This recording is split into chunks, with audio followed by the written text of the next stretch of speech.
Juste un tout petit peu de vocabulaire. Donc, théologie. La théologie, théo c'est Dieu, logie vient de logos. La parole, le discours au sujet de Dieu. Théodieu, logie, en grec c'est logos. Eschatologie. Eschato, c'est dernier. Donc, le discours autour du dernier, c'est-à-dire c'est l'apocalypse, c'est la fin des temps. Eschatologie, c'est l'avenir, la fin du monde. Dernier. Logie, logos. Pneumatologie, pneumatique, les pneus des voitures sont remplis d'air, d'esprit. Donc, avant, ça s'appelait des pneumatiques. Maintenant, ça s'appelle plus que des pneus. Donc, la pneumatologie, c'est le discours, donc logie, logos, parole, discours autour de l'esprit. Les pneus se remplissent d'air, d'esprit. Alors, il y a l'herméneutique, ça vient d'Hermès. Et dans les écoles bibliques, il y avait peu d'herméneutique. C'est surtout les philosophes qui ont mélangé la théologie protestante avec la religion grecque, la philosophie grecque. Hermès, c'est celui qui comprend le message caché des dieux. Hermès, c'est le dieu qui explique. Mais c'est un homme, c'est celui qui sait expliquer les symboles, ce qu'il y a derrière la symbolique, le message caché. Alors que la Bible, elle est réservée aux enfants, elle est compréhensible de tous. Donc, il n'y a pas d'herméneutique de la Bible. Mais c'est un mot qui revient souvent pour expliquer les paraboles de Jésus. Mais les paraboles de Jésus, un enfant qui a le Saint-Esprit comprend une parabole de Jésus, n'importe laquelle. Lorsque Dieu y explique, c'est très différent. Tous les chrétiens peuvent comprendre la Bible, absolument tous les chrétiens, du plus petit au plus grand. Du moment qu'il est chrétien, le non-chrétien ne comprend pas. C'est pour ça que Jésus parlait en parabole. C'est pour que les non-chrétiens ne comprennent pas. Donc ils se cassent la tête sur les paraboles que tout le monde comprend. Et ils partent de des explications absolument fantasques. Et ils ont besoin d'herméneutique, c'est-à-dire quelqu'un qui leur explique.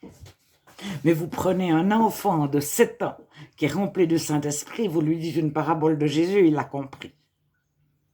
Alors, il a compris, il va pas, vous pouvez pas l'utiliser comme je dis là. C'est si Dieu lui parle au travers d'une parabole. Alors, il y a aussi l'exégèse qui est l'explication des textes. Au niveau littéraire, c'est plutôt quel est le vocabulaire utilisé, etc., etc.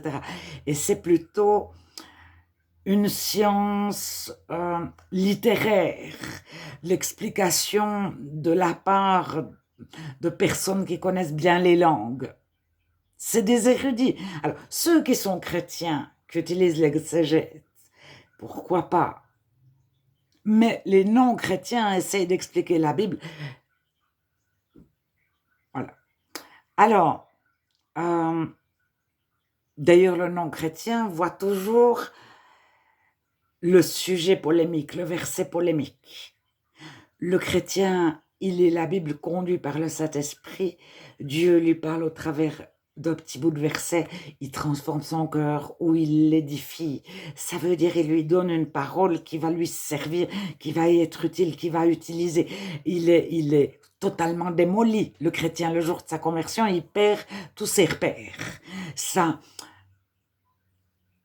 vie passée est démolie. Tout ce qui l'a construit et démoli. Et après, Dieu l'édifie, le reconstruit par des paroles de la Bible. Mais le chrétien, il peut lire 6 chapitres, il y a le verset qui va l'édifier, qui va lui servir, qui va y être utile pendant la journée, qui va le faire grandir, qui va le faire réaliser qui est Dieu. Un chrétien, son but c'est de connaître Dieu, c'est pas d'avoir la bonne doctrine. Le chrétien connaît Dieu, même s'il ne sait rien du tout en théologie. Le théologien, il peut connaître la théologie du 1er siècle, du 2e siècle, avoir lu 50 livres d'histoire, 25 livres de philologie, 10 livres de critique textuelle, il ne connaît pas Dieu. Donc, par rapport à un enfant dans la foi, il est au-dessous. Par rapport au nouveau converti qui a 2 jours de conversion, il est au-dessous. Parce qu'il ne connaît rien de Dieu, mais il connaît le discours autour de Dieu.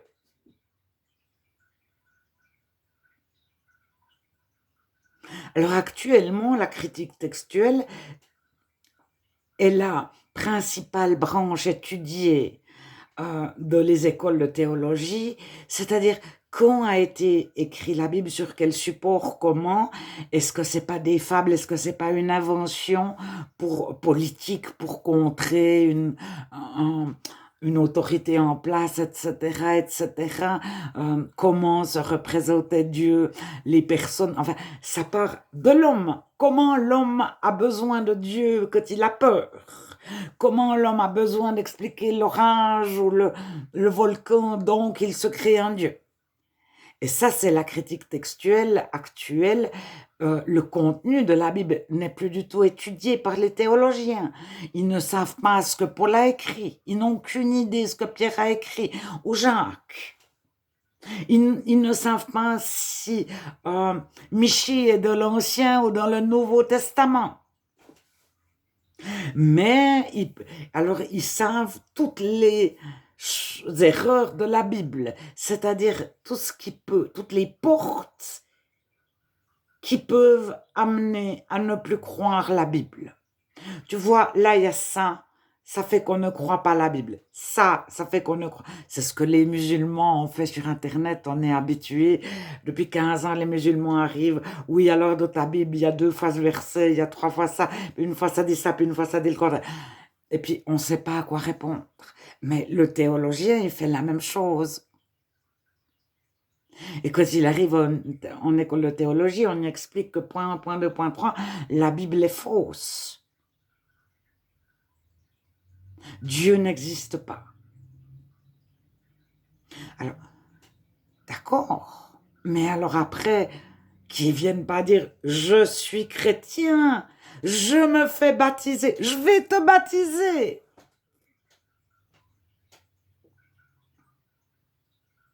Alors, il y a des aberrations comme ça. Avant, pour être pasteur, il fallait croire profondément en Dieu, connaître Dieu. Maintenant, on peut mentir et dire je ne sais pas, je ne sais pas. Mais la personne ne croit pas en Jésus, pas en Dieu, pas de la Bible, mais c'est un pasteur. Ou je ne sais pas quel titre.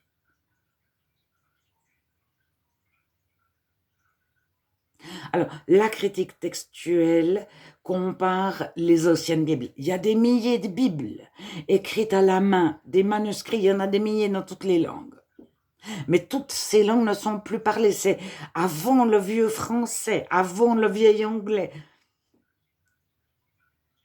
Alors, il n'y a pas qu'en latin ou qu'en grec, il y a des Bibles de des centaines de langues, écrites à la main ou imprimées.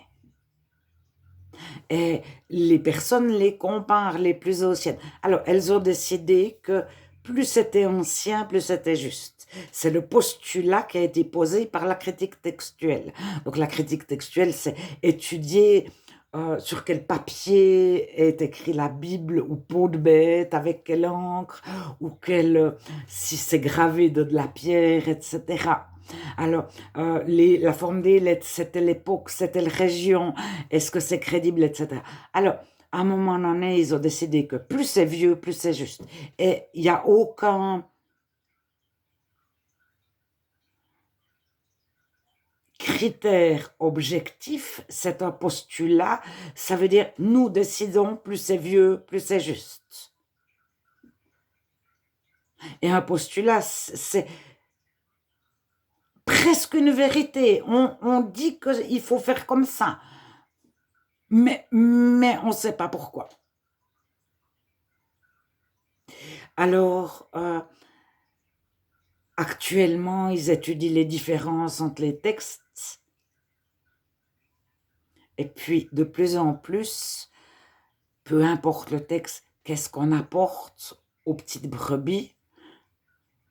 Un Dieu d'amour, et l'amour est déifié.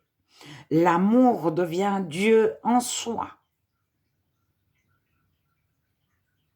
Et l'amour est proclamé comme étant la chose bonne et juste. Et l'amour devient plus grand que Dieu.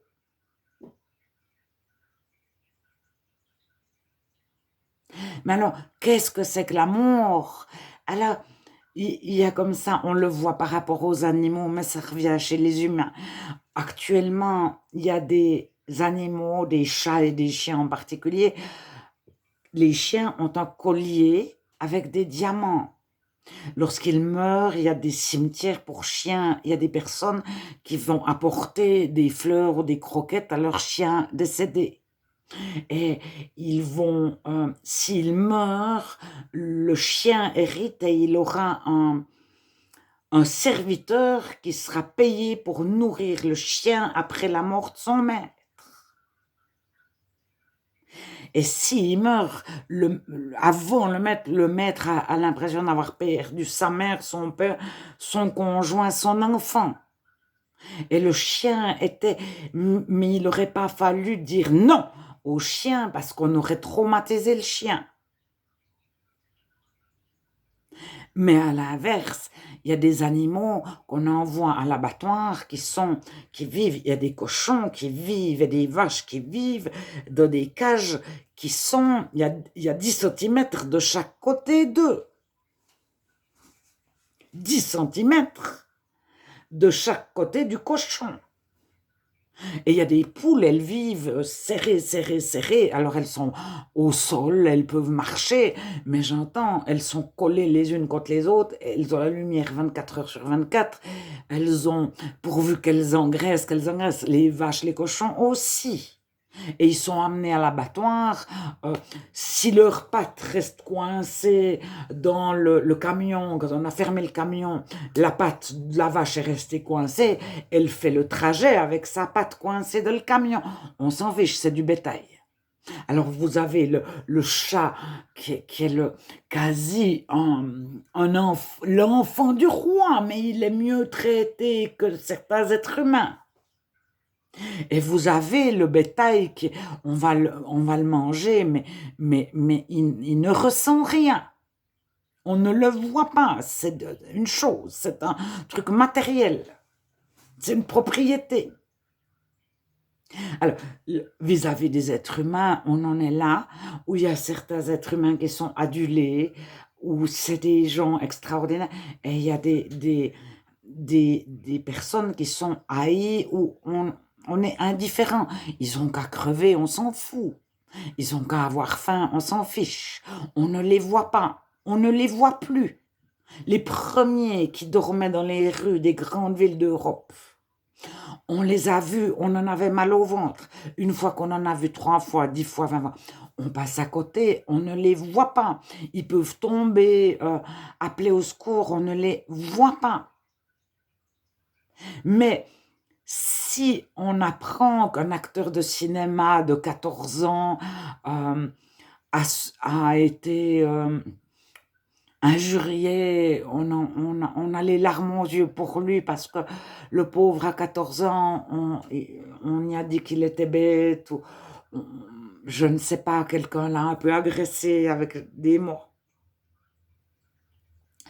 Et on peut laisser des gens mourir de faim au, au pied de nos immeubles. Et puis, certains, euh, si notre enfant, son prof, lui dit tais-toi un peu fort, on va on- écrire au directeur.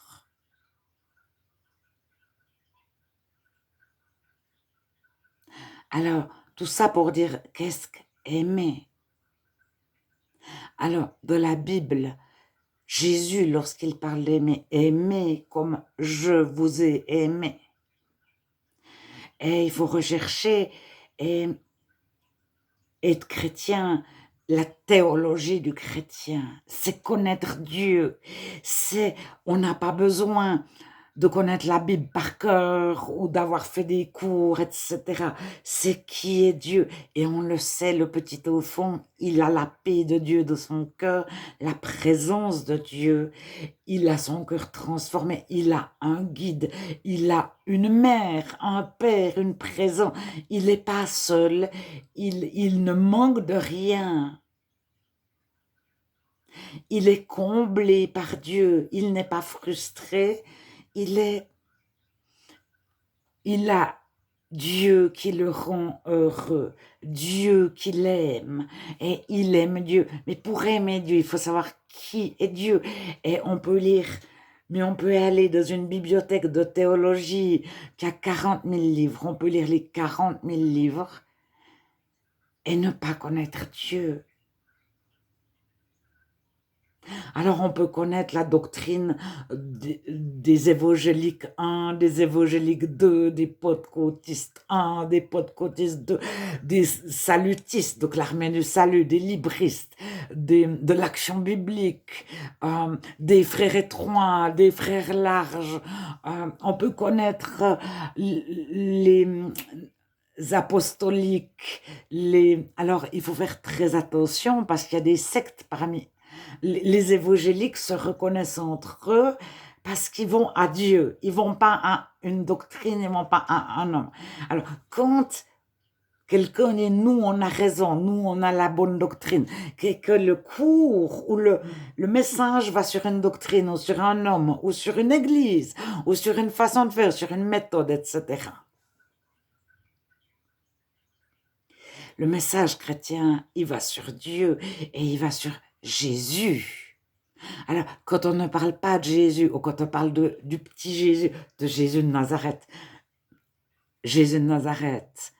c'est surtout ceux qui étaient contre Jésus, qui l'appelaient Jésus de Nazareth. Il faut voir de la Bible, il est le pain, il est la vie, il est le chemin, mais retrouver tout ce qui est ego et mio, je suis. Jésus dira, je suis la vérité, je suis le chemin, je suis la résurrection, je suis le cep, je suis la porte, je suis le bon berger. Mais pas celui qui a la bonté, le juste berger. Comme la porte n'a pas de bonté, il est la bonne porte et le bon berger, etc., etc. Et la juste théologie mène à Jésus. Elle est christocentrique, c'est-à-dire centrée sur Jésus-Christ. Et on peut avoir suivi des cours, mais connaître, savoir que après Philémon, il vient Timothée, Tite, et puis je ne sais pas, que c'est d'abord l'évangile de Matthieu, puis après Marc. Matthieu, Marc, Luc, Jean, les actes, etc. Qu'est-ce qu'on en a de plus? On peut savoir qu'Isaac avait 2 fils. Qu'est-ce qu'on en a de plus? C'est, quand on lit la Bible, on n'apprend pas de l'histoire, on n'apprend pas de la théologie, on n'apprend pas une religion. Quand on lit la Bible, On communique avec Dieu, on découvre qui est Dieu et on se rend compte que celui qui a écrit la Bible connaissait Dieu. Tiens, toi aussi tu connaissais Dieu. Point.